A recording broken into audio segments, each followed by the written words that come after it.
For today's video ay pansamantala ko namang nilisan yung Kamanilaan upang pumunta sa bundok para lumanghap ng sariwang hangin. Dito lang yan sa part ng Tanay Rizal. Magtatanghali na nang naisipan kong umakyat ng bundok upang magpahinga, at ang kadalasang dahilan kung bakit tayo umakyat ng bundok ay ang lumanghap ng sariwang hangin. Pililya Rizal yung pinaka-main tumbok ngayon. At doon na rin ako maghahanap ng makakainan. Base sa wish ko, ay abuti ng mga isang oras bago marating ang Pililya Rizal. Pero dahil sa ganda at luwag ng kalsada, ay sa palagay ko mas mapapaaga pa yung dating natin.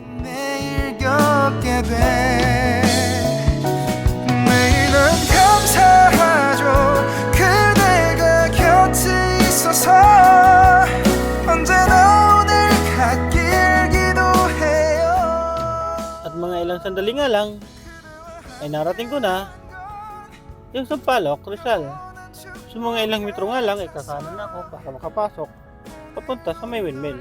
Kailangan nyo lang talaga maging prepare dito, dahil pag nagkamali kayo ay panigurado lalagpas na kayo. Dahil ang papasok dito ay hindi gaanong napapansin.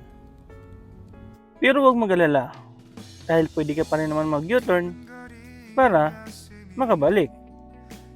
At pagkaakyat nyo dito ay bahagya naman po kayong kakaliwa.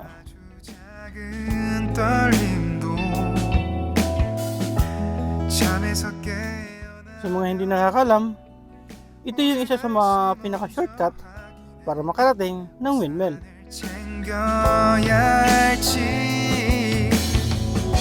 세상에서 제일 행복한 순간 널 만나 참 다행인. Kung sa palagay mo ay nag-aalangan ka, huwag mag-alala, dahil may mga signboard naman na nagsasabi na ito yung daan patungo sa taong mahal mo, pero pinagpalit ka.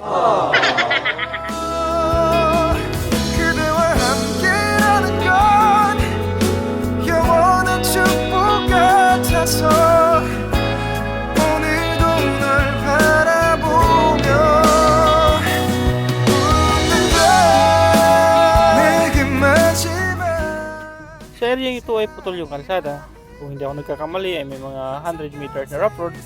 Pero huwag mag-alala, scooter friendly pa rin naman siya. Kakaulan nga lang, kaya naman hindi nakapagtakang maputik na daan. Samahan mo na lang ng kasipagan sa paglilinis.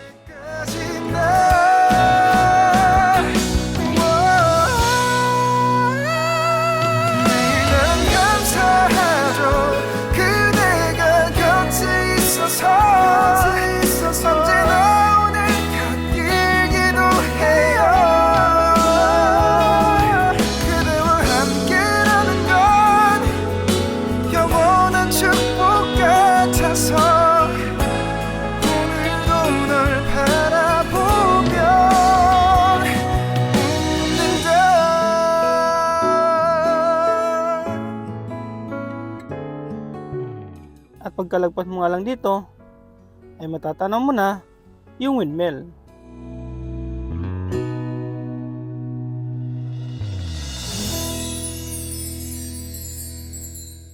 At mga ilang saglit nga lang ay ito na. Malapit-lapit ka na sa katotohanan.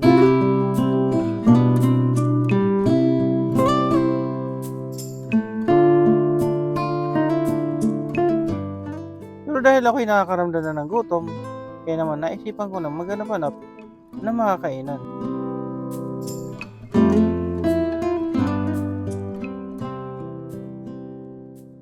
Pagdating sa lugar na ito ay unti-unti mo nang mararamdaman yung pagiging payapa ng paligid.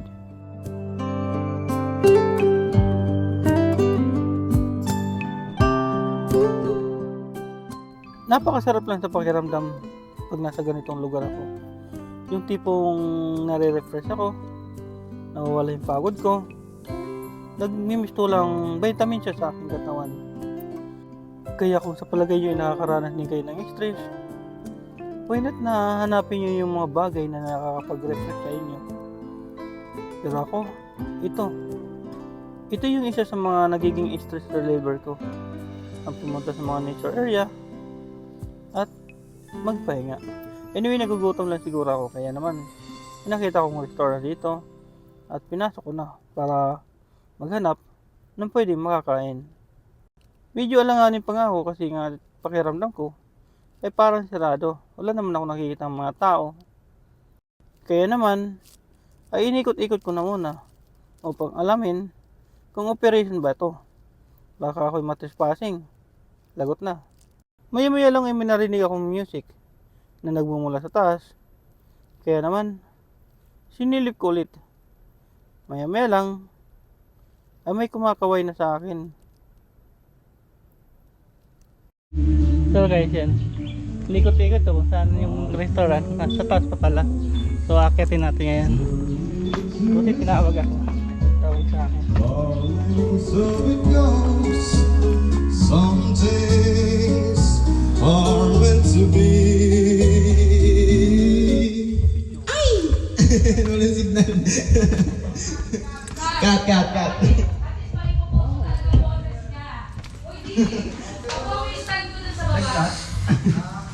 So may pa-video okay nga sila dito. Depende lang sa gusto mo. The problem is, mahina yung signal.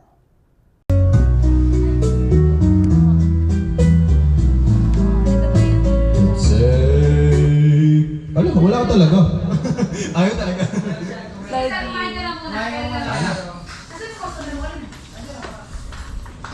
Hindi na ba ito para overload? Yes, available. Sir, popost ko to ha. Sa aming page.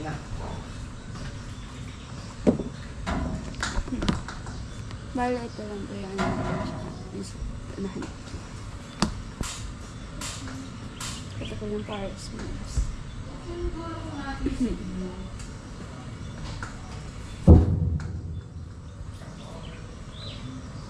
Actually, nalilito ako kanina. Ako nandun sa baba. Hindi ba dito? Dito po tayo sa sa taas po. Pero maganda overlooking Opo, meron din po tayong overlooking din sa taas. Oh, really? Pwede Opo, makita? sure po. Wait lang po sir. Sige mamaya. Oh, ano?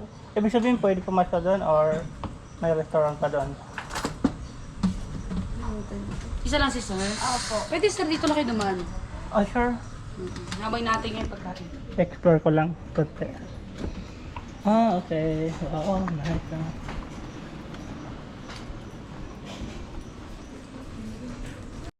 Habang prepare yung aking order, ay nagpaalam ako sa may-ari kung pwede, i-explore ko yung paligid. At agad naman ako ipinayagan. We're lucky, ha? Pwede ba kumain dito sa taas? Oh. Actually, dinadaan-dahanan ko lang ito rito. Pero, ayan. Ang sarap naman dito.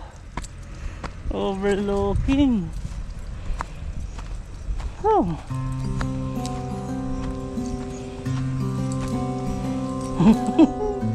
Wow.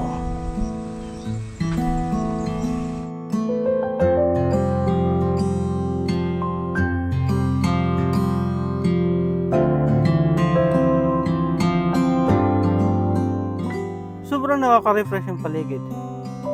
Pero maya-maya lang, nagdesisyon na akong bumaba para mag-lunch. Overload Paris yung pinaka-hot sealer na dito. Isang soft drink at unlimited rice. Malawang kanin ko na pa.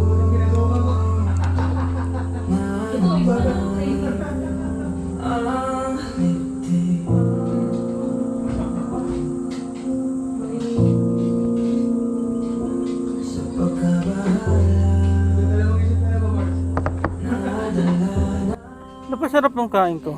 Hindi naman halata, di ba? Samahan pa ng maganda music ay talaga naman.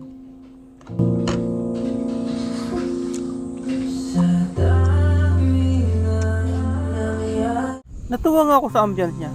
Kaya naman mas minabuti ko na lang mag-stay muna dito. At na-order na naman tayo.